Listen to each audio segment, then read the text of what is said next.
All right, welcome to the GS on Marketing podcast. And before we get started, if you could do us a favor and hop on iTunes, leave us a 5-star review or a 4 if you think we need to work on a few things or whatever you think is actually fair. We'd love that. We'll give you a little bit of time right now to go in there and do it. Yeah, maybe give us a little comment. Yeah, comment. Or a shout out on Twitter. Yeah, you can do that. Let us know what you think. I'm at Evan Basinger, so that's just my first and last name.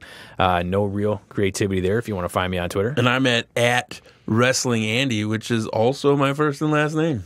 Wrestling, yeah. He doesn't go by wrestling that often, but when he does, you know it's serious. My mom's always like, wrestling? Get in here. Get it. Wrestling Andy. Well, no, you use that, though, because you are, and I don't know if any of our podcast listeners know this, you're a professional wrestler. Professional. Yes. 18 years in the making. 18 years of professional wrestling. And you've been recognized a few times when I've been with you. And not just people that are curious about it, but people that are actually sitting there and go, wow, that's the guy I just saw wrestle last weekend. And they come up and approach you and want their selfies with you. Yeah. How does that feel? Is that a good feeling? Sometimes it's weird. Sometimes it's cool. Like, hey, you're that guy. And sometimes it's just like, fans and stuff. But sometimes you get the weird fans. So tell me about the weirdest experience you've had with a fan that recognized you outside of the wrestling arena. Well, one day, because I forget sometimes, that people actually watch. Right? Yeah. And follow. But a lot of times they'll be like, oh, hey, I saw you on Facebook, or I saw you, wrestle or whatever, which is usually cool. We'll have some good conversation about that, and then I'm out, right? Yeah. But sometimes, I'll be out shopping for groceries. Maybe I'm at the local Walmart. Oh, you want some local Walmart grocery shopping? And I'll hear my name. I'll hear my name being said. Yeah. I'll hear hey, Andy. And I'll turn around and it's just awkward silence and smiling uncomfortably. And I'm like, wrestling? And they're like, uh-huh. What would you do if you said wrestling? And they go, no. No. I don't know then. I'm not sure. We'd probably see how fast you could run. But yeah, I think they're, and I've been that way too, where you meet somebody that you see somebody that you watched on TV or something, you run into them in real life, and then you get oh, I can't say anything now. I'm nervous. Oh, you get nervous? You get that, because they're celebrity in your mind? Yeah, so maybe it's some of that, but I think it's weird because it's me. Yeah. But, I'm very approachable. Yeah, don't let the beard fool you. A lot of people approach me anyways, just with general conversation. Yeah. So, well, that's good. You've got that approachable face. Yeah. But you hide it behind an intimidating beard. Yeah. Yeah. So, well, you mentioned that Facebook was one thing you didn't really think about as much when somebody saw you because they would see you on Facebook. I know that the wrestling, is it a league? Is that what it's called? A wrestling league? Yeah, a promotion. Okay. So the wrestling promotion that you're running for, the place that you wrestle at, right? Yeah. So that's the thing. So you run, we run ads and stuff, or we have promo videos that we run throughout the week. Mm-hmm. Sometimes I'm in them, sometimes I'm not. But that's the thing. You run those and locally or throughout the state or wherever you target them. Yeah. And then you kind of forget people actually see them. Right. And that's a great point. And I think that we should. Let's talk about Facebook advertising then and give some steps. Right. So when you're starting there and you're creating that ad, whether it's for wrestling promotion or a B2B marketing automation type platform, then you always want to. The first step is always trying to figure out what type of campaign you want to run. So in your case, when you're just trying to generate awareness, it's really critical to make sure that you're choosing, awareness or, for, brand awareness, right? And because in engagement, right? Yeah. So a lot of the ads we run too for that are like brand awareness, but like sometimes you want to target like the fans that are coming every week, right? Or the fans that are fans of your page. But then you also want to do some ads to people that don't follow you at all, right? And like gain new fans. Yeah, definitely. I think what I was inferring was that it's important to make sure that you're choosing the right type of campaign, because otherwise you end up spending a lot more than you should have just to generate that awareness. So one thing that I've taken over some Facebook advertising accounts, and I've seen this as a mistake, at least when you're taking a look at how much they're spending, is that they'll choose something like conversion for the type of campaign that they're focusing on. Yeah. So you choose the conversion, but then you're not really resulting in sales. Whether the call to action isn't something that's focused on conversion, or it's just not converting very well. That happens quite a bit. But they keep the ad type as a conversion campaign. And what happens then is that Facebook's algorithm, when it's talking about serving up your ads itself, you end up spending a lot more on your CPM than you would if you would have just chosen awareness from the beginning, because then it's going to just try to get as many people that fit that, as opposed to the people that are most likely to convert. So it's a great way to cut costs on your actual CPM rates for what you're looking at. Yeah, the brand awareness ones are nice, and you can even target down to like like you just want video views, but like 3-second or 10-second video views. You kind of really have It's kind of fun to play around with the balance of the both. Yeah. And, one thing also is when you're looking at Facebook and Facebook advertising, a lot of it is just trying to generate people that are going to see the ad. So I've had a lot of success. And have you tried this with your wrestling, where you're scrolling through? The video starts about 5 frames in, a few frames into the video, and then you have some sort of flash, something that's going to grab the attention? Haven't too much, only because we've been mostly promoting like promo videos. But when we run like sometimes we'll actually run like a commercial spot. Yeah. So then it's nice to have like that, more action jump out. Right. Well, and the reason that I like to do that, and what I found, is it works because what you're trying to do is get people's attention as they're scrolling. You want to get that thumb to stop, because otherwise they're going to keep scrolling, going through it. Your video might start, but then they keep scrolling, so they never actually see it. And if you have some sort of flash in there and I don't mean, it has to be too flashy, right? It's just something that's going to grab that attention, something different that jumps out. And then you'll have more people actually stop and look at that video more. Yeah, for sure. And that's something I think that there's not a lot. I don't see a lot of people focusing too much on the creative, and I think that that's a mistake, because especially now with Facebook removing so many targeting options, and I think that's going to continue. I think Facebook's going to continue to remove targeting options that you have, and I think that with that, it's important to know everybody can target basically the same people that you can when you're running a Facebook ad. The difference is in the creative and understanding what works and what doesn't, whether you're using DCO type method, to figure that out, or, you have your own process of looking at your creative. It's the image that's used. It's a video versus an image. It's the type of ad. It's the copy that's used is incredibly critical in that too. Yeah. And that's similar to like when, when like people post like photos and stuff too, like playing around with different filters, just because that just slight change in the photo would jump out in your timeline. Exactly. Yeah. So making sure that you're testing, that type of ads or different types of ads and different types of creative, I think is going to be really important, because, like you said, it's the creative is always that forgotten element, I think, and they continuously test it also. Like, you don't just find one that works and keep running it, because eventually that's going to stop working. You're going to have to keep switching it up. And what's nice too with the Facebook platform is when you're starting to create those campaigns and things, like sometimes they'll like throw out features like, hey, this is new. This is a new feature. Yeah. And like I'll always just try it just to see if something happens. And I've been doing a lot of that with like on Instagram too. There's like, looks like there's a lot of big push on Facebook to also get on Instagram. So. Yeah. And I think, if you look at who you're targeting also, it's important to understand the different channels, different types of copy that's going to work. Also, format. Just because you can create it in Facebook and say, push it over to Instagram, that doesn't mean that's going to be the best thing to do because it's different type of format. You have that vertical versus... Yeah, and then your video, even like...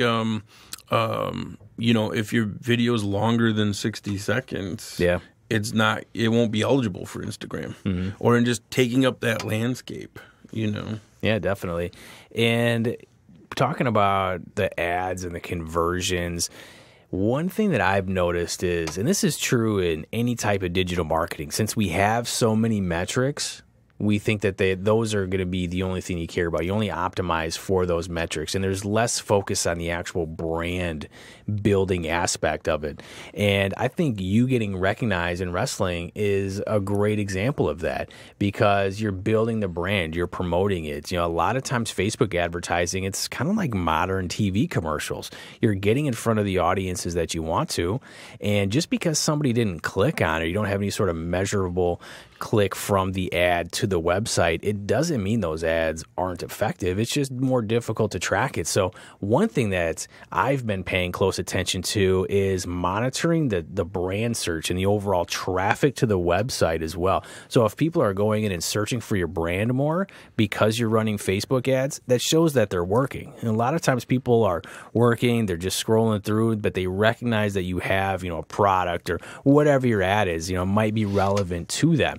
They may not click on that information, but what they will do then is Google you later. And I think that's always something that you should have, in the back of your mind when you're running these campaigns. It's not always, the attribution of the last click model. A lot of times it's the attribution of the entire holistic approach to improving, sales and website visits. Yeah, and what's nice on some of the, when you're running the video ads, you can have that option to add in there learn more kind of thing. Yeah. And it'll actually display your URL at the bottom. So I like to include those too. Because like you said, a lot of the traffic comes in afterwards. Right. Onto the website or, a lot of people, they might not be people that are coming to watch the show live. Right. Right. In Woodstock. Right. But they're watching it online. Right. So they're going to go on the website to sign up and watch later, or they're going to watch on YouTube or wherever they want to watch. Well, and people are going to do it the way that they want to. So it's not you forcing them I have my learn more button on this ad that I'm running. They've got to click that. No, they don't have to. They can see that that's there and think to themselves, oh, I'm going to try to look into that someday. And then maybe it's a few days later, all of a sudden it randomly pops in their head when they're seeing a wrestling commercial go on TV that they say, oh, that's right, there's that place in Woodstock. I'm going to check that out. I don't remember what that was called. Let me just Google what that is. Right, so that all should be attributed to the ad. You wouldn't be able to. It'd be difficult to attribute that. What's nice, too, and what I've found really beneficial is when you start looking at your Google Analytics to see where people are actually coming from, and then try running Facebook campaigns in those states. Yeah. So that's been actually helpful, too. Yeah, it's about using all the different data that you have and putting it together and making sure that you've got a holistic approach to all the different types of advertising that you're doing. And when you're doing that, right, you've got all those different audiences. One thing that, everybody should realize is that, a lot of times you're going to have multiple people on multiple different types of audiences. So if you use that, have you used that Facebook overlap tool much? I haven't used it too much. It's a really powerful tool. So since Facebook doesn't dedupe, meaning if you actually fit the criteria for a few of their audience sets that they have or, the campaign that you're creating, it's going to show you the ad in the separate audiences. That means you're going to have, too high a frequency. So it's important as you're building out your different audiences to pull them together and see what's the overlap on here, because you don't want to just keep hitting the same, 10,000, whatever, 100,000 people over and over. Right, yeah. You want to make sure that you've got different people. And if you have too much of an overlap on your audiences, that probably means they're pretty much the same audience. So there isn't really necessary to have them be separate, because you're just going to have, like I said before, too high a frequency. When your ads have too high a frequency, people start to just tune you out at some point. For sure. And, I think, one tactic that you've always mentioned that I've liked is the one where you talk about how you run those ads first to the audience that's engaged. Oh, get that boost. Yeah. Yeah. Well, yeah, I always do that. Like I always, will boost that video to, I'll get to fans of the page and their friends, right? I'll include that in there. Yeah. Only because then that starts a lot of conversation. Like people will be tagging their friends in it, like, hey, we should go check that out. Or I remember you talking about that. We should go, Like conversation gets started. A lot of likes and comments and stuff get built up. Then I'll run that as an ad. Right. After that's finished. And what's great about doing it that way is because anytime you have an ad that already has high engagement, it's going to give you more, social proof in people when they're looking at it. They're going to all of a sudden call more attention when they see that it has 10,000 likes, 1 million views, 100,000 views, whatever kind of metric makes sense for where you're at. The more that you have, the more people are going to pay attention to that. And one way that you can do that too is by making sure that you have the post ID on there. So when you're combining and creating different ads, it all goes back to that single post that you have. That's a good way that you could put those all together. So that way you're not just losing it as you run different ad variances. That way you can try to keep all of those engagement metrics still together. Yeah, when you do that, video ads campaign, then right there it'll say, do you want to select an existing post? Right. So it's really easy. And then you can even change some of the verbiage and stuff at that point too. Yeah. So make sure you keep doing that even if you run multiple different ads, because the more likes and engagement that you can get to those ads that you're running before, it's just that snowball approach. What else? What's another big Facebook ad tip that you've been rolling with lately that you've been seeing some success with? Ooh, well, I've actually been kind of trying to play around more with kind of along the Instagram lines, but also just strictly like mobile video campaigns. Yeah. Just kind of really segmenting it out to just, I want to just target people on their phones. Yeah. So, and I've started to see some pretty good results with that too. So do you create different types of ads that are going to work better for phones? Yeah. So the video might be in a different format. You might go with that longer format. Yeah. Things like that. But definitely, it might be a little quicker video too. Not as long. I played around with different longer video formats and shorter. So, have you done much with the Facebook lead generation aspect where you don't have to take them to a landing page where it's going to ask them? You could actually have that form pop up within that Facebook ad, and it comes. I haven't had to do too much with that. See, I've done a decent amount of those, and it's been pretty successful when you look at the numbers, just because the friction's so much lower. Anytime you're looking at conversion rates, one of the key elements is always going to be, how can I lower the friction? Because by lowering that friction, it's going to ultimately produce more leads, going to have a higher conversion rate. So when you're running these ads, Facebook has this great form builder that it's just going to automatically show once they click on it, and it's going to come pre-populated with the information that they have registered with Facebook. So their email, first name, last name, whatever kind of information you need, and you can build out the custom questions too, so you can ask different things that maybe they don't have. But then, of course, they're going to have to actually fill that out when they're in there, so it cuts down a little bit on that impulse click. And it works pretty well we've done it for B2B, done it for B2C as well. The problem with B2B is it's usually their personal email address that's going to automatically populate in there, so you don't get a lot of times that good of leads. But if you have them come in, at least you have something that you can reach out with, have some sort of automated process. You can do quite a bit with that in terms of, taking advantage of your marketing automation solution. But anytime you're trying to generate leads that way, it's a lot easier than a landing page. I think a landing page is still going to be really important depending on, the type of ad that you're running and what the offer is. But it's always something to test around with and see, does the increase in leads, does that outweigh the lower quality that might come from those leads, kind of see where those line up. Yeah, sure. Another one that, another ad trick that I've had some good success with is by going real high on those bids for a little while, basically telling Facebook, I'll pay whatever you want me to pay for those ads. And it's kind of risky a little bit depending on what your budget actually is. But you don't ever really pay. I'm talking about going really high on those ads. You don't ever really pay that high. But telling Facebook, setting that signal that you're willing to do it, a lot of times will give you that premium spot. And another thing is that I've seen that not work quite a bit too. And all these things I've seen a lot of things, and you have too, I know, where just because it works one time doesn't mean it's going to continue to work. Yeah, and already, just by looking at video view campaigns, reach, as far as reach, I'm already kind of seeing that kind of whittled back. So how far off, and we'll put this on record here, how far off do you think we are before Facebook starts to be less appealing? Because right now it's really inexpensive for how many people you can target and how cheaply you can get their ads. It's not like running a commercial. Yeah. In terms of cost. Yeah, right. So how far off until it evens out where it's more in line with the value that it actually brings?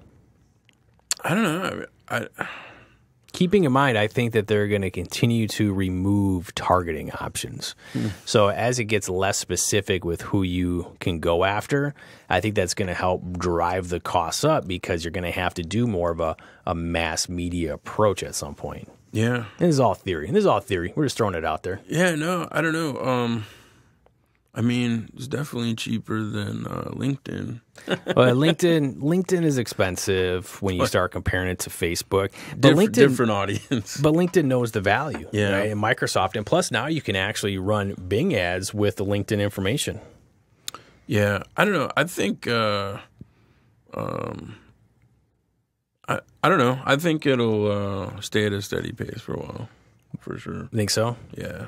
I'm thinking within a few years, it's going to be a lot more expensive. Like we're going to have a podcast 3 years from now, and we're going to say, wow, remember when we used to get video views for 4 cents? Yeah, maybe, but even 1 cent. 1 cent, yeah. That's actually I've seen as low as 1 and 2 cents. Right, so I remember that. Like, we used to get video views for a penny. Now we're gonna be a few years. We're gonna be like, now we're spending 75 cents. Yeah, but I still feel like they're sending out if you have a Facebook page or a Instagram account and you're not promoting anything, right? You just post on there and just do your thing. And you don't boost anything or whatever, or don't run any ads, they're still sending out those, hey, here's $50 to spend. Well, that's because they're trying to try a campaign. Yeah, they want to get everybody on it and see the value for it. And plus one of these because right now what's happening is you've got some major advertising agencies that are, still pushing TV. And a lot of times for mass media and big brands, TV still makes a lot of sense, except that a lot of people aren't watching, and those that are watching it, a lot of them are skipping through the commercials. And Facebook is one way that you can still get in front of a lot of people. Now, they might scroll past it, just like somebody fast forwards it, but it's a little bit more engaged, I think, than TV, even though it's all passive advertising at this point. But I think once a lot of those budgets get changed so that it's less of a focus on TV and it's more of a focus on some of these different advertising channels, right? Facebook being one of them. I think that's going to in turn increase everybody's spend because you're going to have major players in there that have huge budgets. They're going to make it more difficult for, the smaller players in there to compete, just like they did with TV and radio. Yeah. It is very cheap right now overall. Because there's only so many slots. There's only so many advertising slots. And even right now, Facebook seems to be running out of those slots pretty frequently. And that's why they keep driving up the costs. Yeah. I feel like if you see less reach and, your ad spend going up a little bit, per view and things like that, I feel like it's mostly somebody else has a bigger campaign running in that area. Yeah. For sure. Or you just keep running the same thing over and over and it's working less. Yeah, for sure. All right. Anything else you want to add on Facebook? Facebook advertising. We could go and have a topic about Facebook organic reach, But I think at this point, most people realize that Facebook organic reach is just not there anymore, and it's not going to come back. Yeah, it's all pay to play. Yeah, I mean, don't get me wrong. You can still have that post that gets a lot of views and gets a lot of likes, just naturally going, I don't want to say viral, but naturally getting a lot of attention. But it's very unlikely to happen. You already have to have a pretty engaged audience for that to happen, too. It's be really difficult to cultivate one. Now, you could do it with your friends and family and employees and get them to like and share it all. But it's going to be limited. So it's going to be limited to that. And I think most people now realize that Facebook is a public company. They need to make a profit. They make their profit from ads, and they don't make money off of you just sharing it to your network, even if you have quite a few likes on there. Yeah, I think otherwise, Facebook wise, I kind of want to look into the chat bots. Yeah, that's going to be exciting. Yeah, I think it already is actually. It is pretty exciting. Larry Kim has that good one. Yeah, I've been interacting myself with a couple brands that use bots. Yeah, do you like them? They're pretty helpful, especially if you order something from them and they'll just like message you like updates on that. Yeah, that's nice. That's pretty cool. Yeah, that's one thing that we didn't talk about that we probably should have is where that ad is showing in Facebook, because it doesn't have to just be in the news feed. And that's why Facebook's rolling out a lot of these different types of ads, is because it's so limited with just the news feed. You could have that actually show up in the Messenger app. There's a lot. I mean, that's where if you look at the demographics, so Instagram skews younger. Under 35 is going to be predominant Instagram. Facebook skews a little older, but the Messenger app, it really has everything in between. I mean, there's a lot of people that don't use Facebook but still use the Facebook Messenger app. Yeah, slide that ad into their DMs. Yeah, just sliding ads into DMs. Boom. That should be a nice topic of a blog post. Right? How to slide your ad into their DMs. I'm seeing that a lot more now. I'm seeing you it have myself. a lot more people sliding into your DMs? I've seen the ads. Yeah. For sure. Well, and they should, because I think that's a great way to get in front of people, especially when you have, sort of a conversational tone anyways with your ad. Yep. Yeah, I think that could work out quite a bit. It's at least worth testing. Nice. All right. Well, that's all I've got. You got anything else? That's it for today. All right. Well, thanks for listening. Make sure to leave a review. We'd love to hear your feedback. Bye-bye.